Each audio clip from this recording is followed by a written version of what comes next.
नमस्कार, आपका स्वागत है हमारे चैनल डीएलएस समाचार में। मैं संवाददाता क्षेत्रीय शुक्ला। जिस तरह लखनऊ लोकसभा महाकुंभ 20 तारीख को समाप्त हुआ है, उसी बीच हमारे साथ में लखनऊ के प्रत्याशी लोकसभा प्रत्याशी गौरव वर्मा जी मौजूद हैं। आइए इनसे कुछ खास मुद्दे पर बात करते हैं और जानते हैं। तो गौरव वर्मा जी, आप अपने शब्द में हमारी जनता से क्या कुछ कहना चाहेंगे? नमस्कार, बहुत बहुत धन्यवाद। जो 20 मई को होने वाले लोकसभा चुनाव में जो कई जिलों में हुए, उसकी वोटिंग समाप्त हुई है।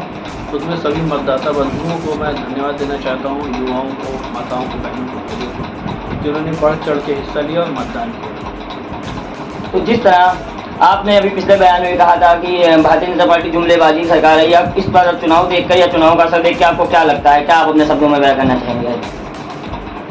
भारतीय जनता पार्टी द्वारा जो भी मुद्दों पर घोषणा की गई, या 2014 से जब से इनकी गवर्नमेंट आई है तब से मोदी जी द्वारा जो भी घोषणाएं की गई हैं वो सब जुमलेबाजी ही निकली है। 2 करोड़ रोजगार कहाँ है? 15 लाख रुपये जो जनता के अकाउंट में आने थे वो कहाँ हैं?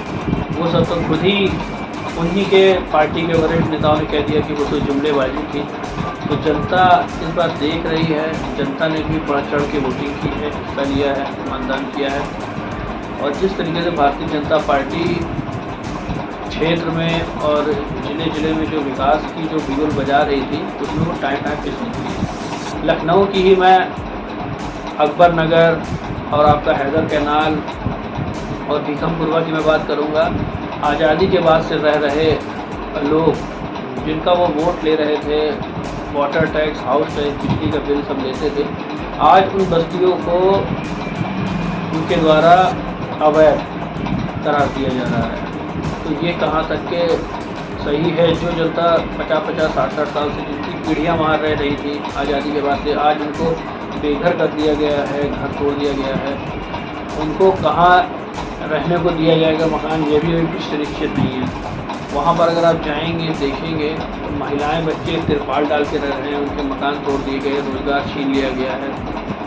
ये कौन सी ऐसी सरकार है जो छत देने के बजाय छतें ऊपर से आसियानों की तोड़ रही है?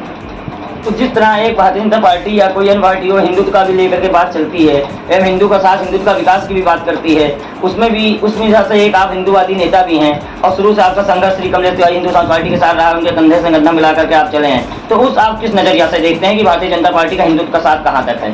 भारतीय जनता पार्टी, आपको मैं बताऊँ, वो हिंदूवादी पार्टी नहीं है, वो एक सेकुलर पार्टी है।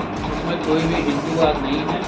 130 करोड़ लोगों को भारतीय जनता पार्टी द्वारा जो टोपी पहनाई गई है, ये 2024 के लोकसभा चुनाव में सब क्लियर हो जाएगा।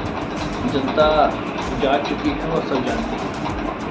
तो जैसे हम बात करें आगामी चुनाव के, तो आपने किया, तो आपका अब तक के कहाँ तक के आपको लगता है कि जिस तरह 400 पार लगातार देखा जाए तो सभी बातों मुद्दों पे हो रही है, भारतीय जनता पार्टी जितना भी अध्यक्ष है वो सब कह रहा है, तो आपका क्या, आपके बातों में रहना आप चाहेंगे, कहाँ तक आपका अंदाजा है कि बीजेपी इस बार कहाँ तक पहुँचने वाली है? जो जनता की बात करेगा, जो जनता के विकास की बात करेगा, वही जनता के दिलों में राज करेगा।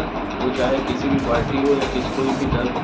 जब तक के राजनीति करने वाला व्यक्ति या राजनेता या पार्टी के कार्यकर्ता पदाधिकारी जनता के बीच नहीं जाएंगे, तब तक वो जुमलेबाजी ना करें। और भारतीय जनता पार्टी द्वारा जितने भी जुमलेबाजी 10 साल तक करनी थी वो कर चुके हैं। अब उनके सारे ही वादे टाइम चूस हो चुके हैं। इस चुनावी माहौल में जो आपकी मुख्य लड़ाई रही है वो किससे रही है? हमारी जो मुख्य लड़ाई रही है वो रविदास मल्होत्रा जी से।